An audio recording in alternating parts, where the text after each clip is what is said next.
The guy advertised it as a house for gnomes, which made me want it even more.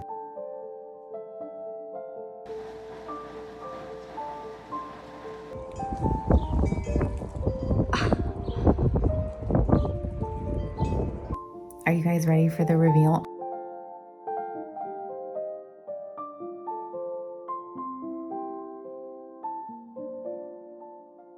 I want to preface this video with saying that most of the footage that you're going to see was filmed in March. I've been gone for a while due to some health issues, but know that I am okay. This was my February planetary parade oil that I kept up during March, like the introduction of March up to the full moon. And it is an oil that I am very proud of and very excited to make more of. I'm excited for the consignment shop. Woo, woo, woo, woo, woo. I hope we find some furniture that we can use. So we are headed to a consignment shop today because we are looking for some furniture. We bought some furniture from this consignment shop and they have amazing prices, right, honey? Yeah. The prices were kind of unreal. My stepmom had been telling me for a really long time that the prices were good, and I was like, yeah. We got two pieces from them. We got two dining tables, which I think both y'all have seen both of them if you watched my vlog. But one of them, when we got it, it had some really bad scratches on the top. And when we told them about the scratches, they immediately were like, oh yeah, can I give you guys a credit to the store? And we were like, fuck yeah. That's why we're gonna go and go check stuff out. I'd say we need lamps pretty bad. I'm looking for a buffet for my witchcraft situation because I've been really into oils lately, like physical craft workings, and I need like a bigger workspace for that. I don't need a bigger workspace. I'd like a bigger workspace. And then I'm also looking for a secretary, but I don't think they'll have a secretary. Those seem to be a lot harder to find. Is there anything you're looking for, honey buns? Absolutely nothing. Side table for my chair would be nice. A side table for your chair would be very nice. Lo and behold, the moment we walked through the door, we saw a secretary, which happened to me all the time when I used to do Halloween hunting videos. I would say like, oh, this is so rare and I never get to find these kinds of things. And then that same day that I would be recording, the thing would pop up that I was basically talking trash about. So I think that's the universe saying you should jinx yourself more often and you will get what you don't think you will get. This buffet was gorgeous, but I'm holding out. I don't know what for, but I'm holding out. If you like the same apothecary, cottagey, vintage, antique, that type of vibe, I highly recommend looking for consignment shops, not just antique stores. Antique stores tend to have higher prices, whereas consignment shops have more furniture, and I have seen better prices. I also highly recommend Facebook Marketplace. I have been curating and building my witchcraft room with pieces that I have found secondhand. And shopping these secondhand markets are really helping me bring my vision to life. So we went to the consignment shop and there were some cute pieces that I've included here. But other than that, it really wasn't as good as last time, I feel like. I feel like last time there were a lot of pieces that we liked. Also, there wasn't nearly as much lighting as I thought they were gonna have, right? I thought there was gonna have more lighting. Chandeliers. Like chandeliers, like, Yeah, no. I feel like they got cleaned out. I feel like we should probably go on like a Friday or like a Saturday, early. Might be meeting with a dude and to pick up a piece off Facebook Marketplace. It's like this weird German looking little like wall cabinet, like curio, like a wall curio. The guy advertised it as a house for gnomes, which made me want it even more. So yeah, that's what we're doing today. And we might go to Barnes & Noble, maybe. Honey Bun snickered at me. Okay, so we are on our way to go meet up with the Facebook Marketplace dude to pick up our gnome home. I don't know if I'm actually gonna make it a home for gnomes.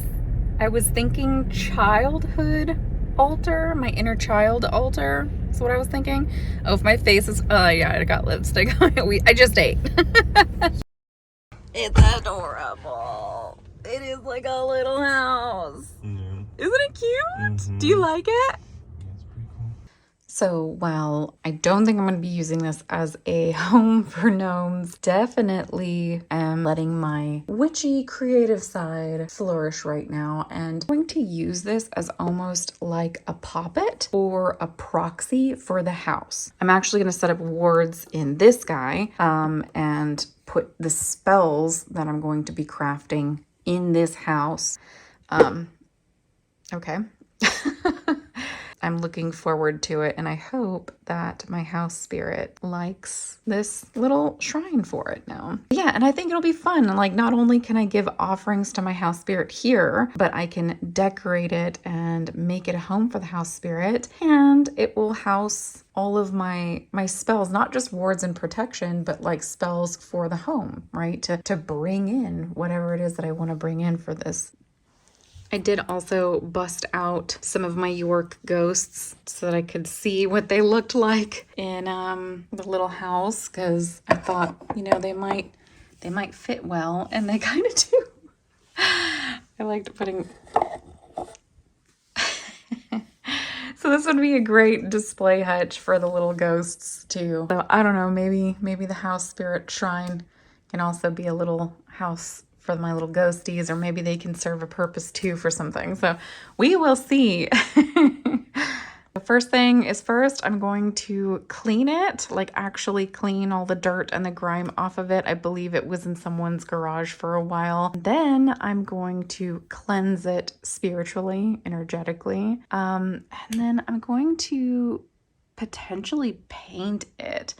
I really like gold. I'm a gold fiend. And so I thought these little guys here would look really nice with like some type of, I was thinking ribbon buff there, and maybe on the little hooks here, and maybe the little knob. And then the rest of it, I'm not too sure what I want to paint it. I was thinking a darker color, or maybe like a faux wood look. Maybe I could do like a faux wood with paint.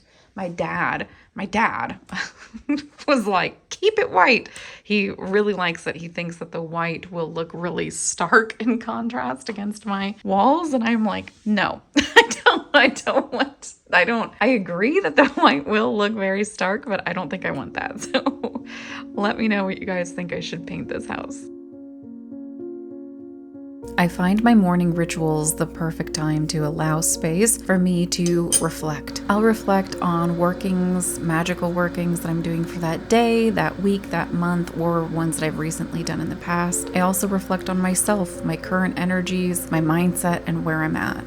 Today, I am taking extra time to be more mindful and present in what I feel, because it's kind of a big day for me.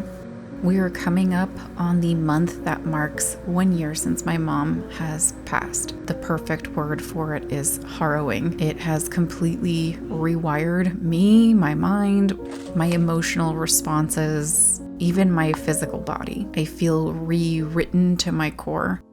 Next month in April will be the 1 year anniversary, and when I have my one big ritual that I'm going to be doing to honor my mom's 1 year kind of transitory state.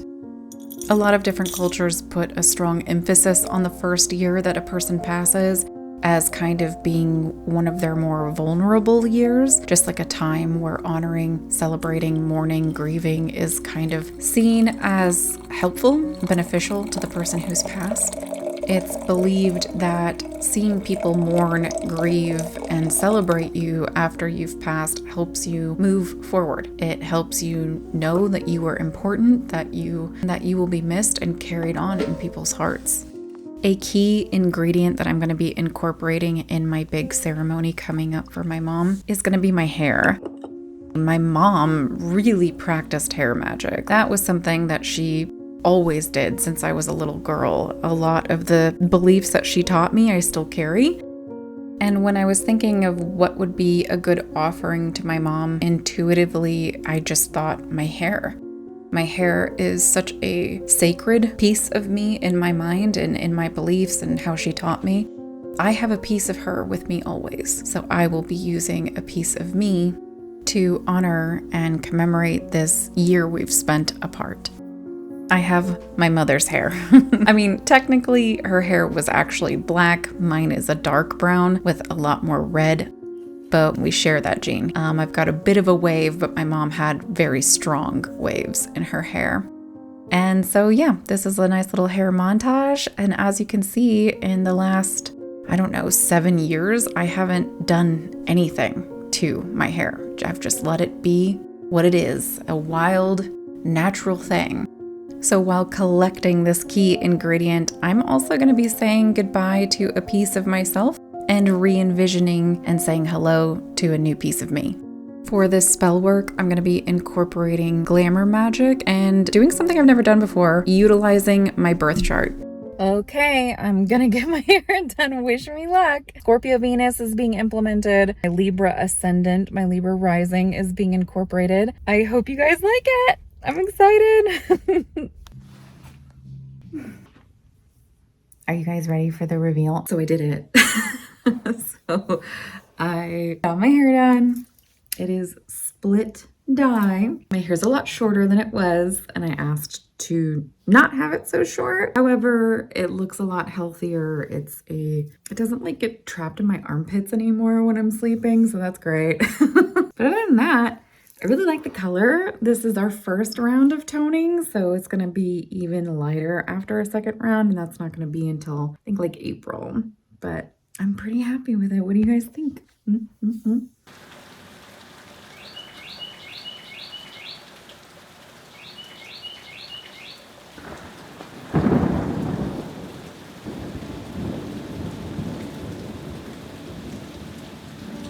Today, I decided to tackle a beast of a project. It's something that I have been working towards and building for many, many years, and that is a physical grimoire. I have been documenting and keeping track of my magical endeavors, learning courses, everything that you can think of that has to do with my craft and my praxis and my paradigms. I've been logging them for almost 2 decades, actually more than 2 decades, I think, if I can do math, which if you know me is hit or miss, but I've been logging all of this progress digitally this entire time. Number one, I don't like my handwriting, but the biggest reason is I was always worried that I was gonna dislike the way it looked in a physical book and that I might mess it up. And I'm at the point now where I really just want to have something physical that I can get my hands on, that I can rub dirt on, that I can throw glitter on, that I can drip wax all over and drench in my perfume. There's something about having that physical component that, at least for me, inspires creativity and a way of using my grimoire as almost like a physical manifestation of my spell work.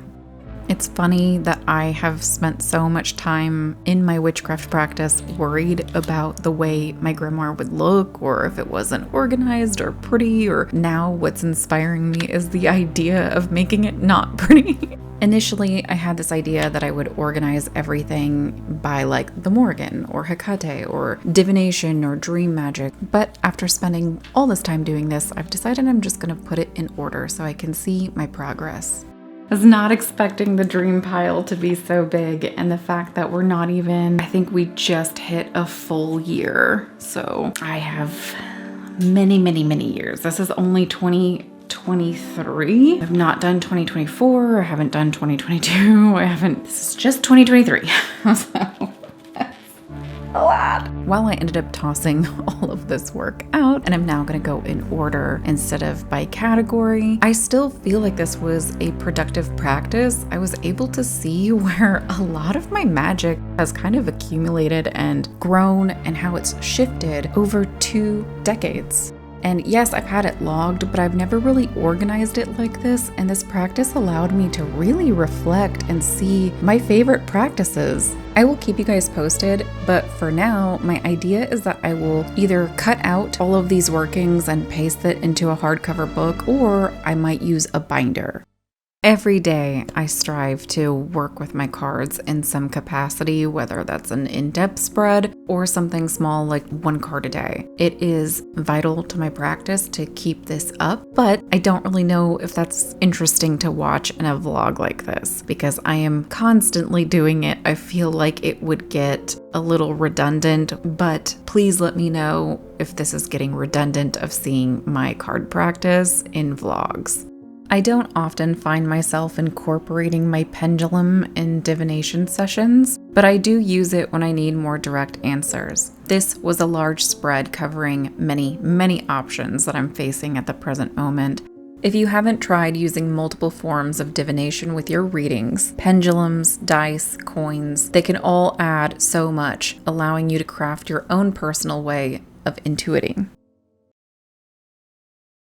Today, I wanted to walk you guys through my backyard and hopefully my future garden and talk about my plans. My yard is in this liminal space of transitioning between winter and spring. As you can see, this is my fig tree. It's pretty barren, but we're starting to see the first little buds of green appear, and it's just been hitting different, I guess, because this is our house. This is my first home that I've owned, and so it's just really exciting to see and connect to the plants on our property. While I was filming this caught my eye. I was like, what is this? It looks like maybe garlic or an onion. I don't know where it came from. It must have been like a squirrel or a bird, but it definitely made me think of Hecate. All right, so there is my fig tree and there is my pomegranate tree, and it actually has like a little baby right next to it that's gotten pretty big. While I was planning out my dream home, I'm not making this up. I said ideally I would have a pomegranate tree and a fig tree on our property. And what do you know?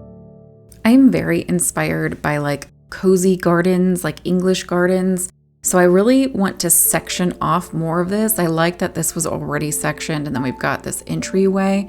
So I'm thinking here will be like a moon area. To the left will be a herb spiral and maybe some gardens along the wall. And then a lot of privacy bushes that grow pretty tall. I'm thinking like 9 feet to be able to block off so I can practice witchcraft out here at night, undercover, next to the fire pit, doing my shit without my neighbors looking at me.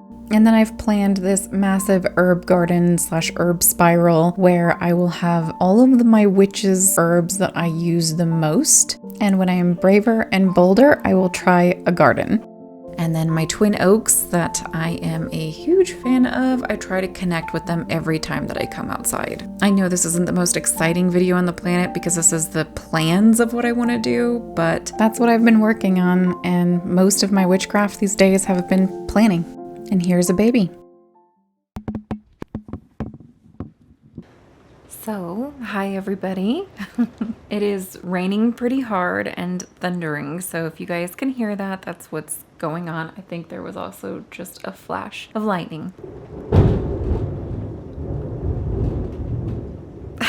I've been gone for a while and I just wanted to stop in and catch you guys up with what's been going on with me. I feel like I was doing so good. I was being so consistent and posting, really steeped in my craft, my practice. And then I just got hit really hard with physical pain. If you guys have been a part of my channel for a while now, I have talked to y'all about how I have chronic pain and I have these flare-ups where I literally can't even like leave a bed. I've had chronic pain for many years now, but this that I'm experiencing now is new. Oh my God. My tree just like slapped my window. I think it had to do with my mom's passing. I did a lot for many months. So I think after that, my body, I mean, it wasn't even right after.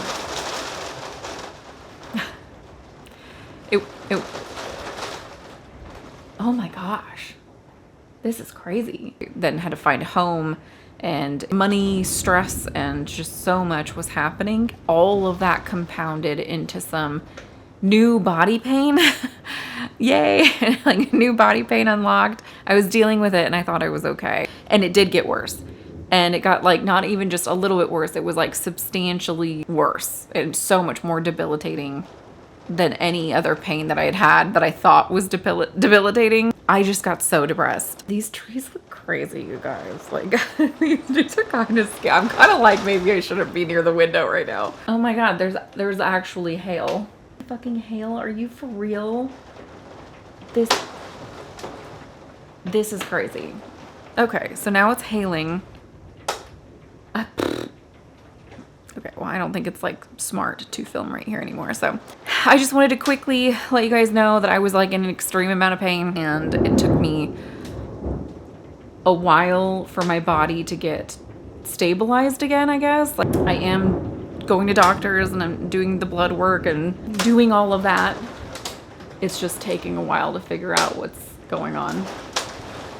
Okay, yeah, these trees are crazy. Like, if y'all could see what I was seeing, y'all would be like, Valentine, get the fuck off the video and like go seek shelter. So I'm gonna go seek shelter. At times when I am feeling very raw, very vulnerable, being completely honest, I forget to turn to my craft. Maybe you can or can't relate, but I often find myself doing witchcraft for others, doing witchcraft for desires, but that root is always for others. My success and abundance spells come wrapped with the idea of helping my family and providing or helping outside of myself. Even the world at large, I will find myself doing a spell quicker for people I've never met. But when it comes to taking care of me, I have done nothing but very simple moon rituals and a little bit of burning some lists of what I want to remove. It's a lot of how can I fix myself? And instead of tearing myself into pieces of what needs to go, I want to give without some deeper altruistic tie, such as paying to give care for someone outside of me, or fixing something that I view as broken within myself that was probably told to me or shown to me by someone else. To just give love to yourself, no strings attached. That is what I've been working on, and that will be my intent, especially as someone who suffers from chronic pain or chronic illness or anything that might make you feel other. I want to stress the importance of giving yourself that gentle, soft nurturing that we all need. You might even find that you crave it because self-deprivation is a real thing. I know for me that I am truly my harshest critic. And if I look back, I can definitely say that I have deprived me. If you find yourself in a similar place, I say to you now, lay claim to yourself and your otherness.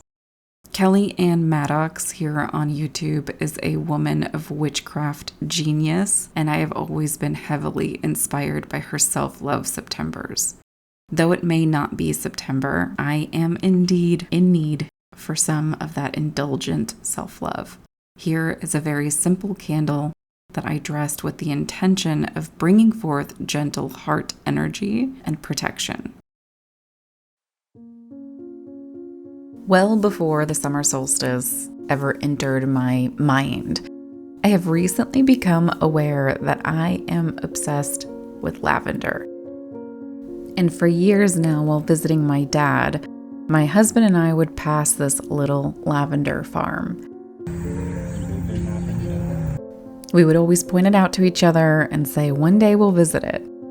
Well, recently I started getting into the idea of sourcing local herbs from local farms and also going after local fruit for different Sabbats and holidays and just to honor the earth that I live on, the land that I live on, and what grows naturally here. So in Texas, that's a lot of peaches, blackberries, plums, grapefruits. I did not know that lavender could thrive in Texas.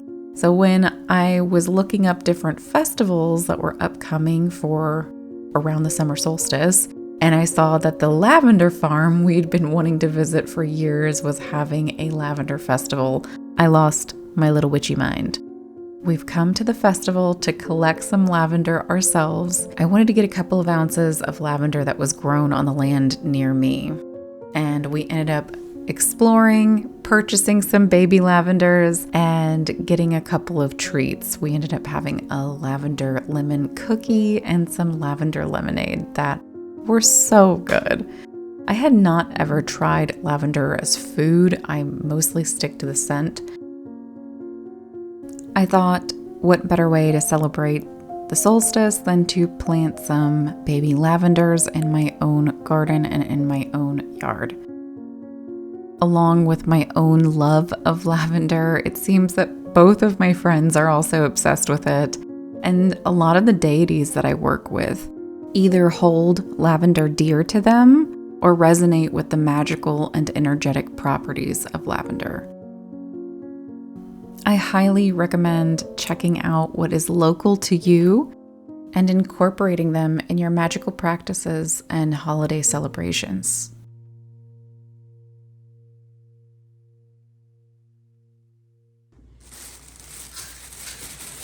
Okay, we got some lavender. I'm so excited. Along with some baby lavenders, I did buy myself a 2-ounce bundle of dried lavender, and I also got myself some lavender sugar to experiment with. I'm new to introducing lavender to my food.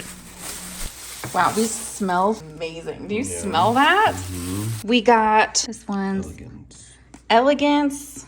It's Purple Elegance, I think is what. Purple Elegance. I think Sensational. Oh, this is Phenomenal. And then this is like Sweet. Yeah, Lavender Sweet. Phenomenal, Sweet, Purple Elegance. Purple Elegance. All right, you guys, thank you so much for being here. I greatly appreciate you. I hope that this was fun, and I really, really hope that it inspires you. All right, you guys, thank you for being here. Bye, goodbye, goodbye.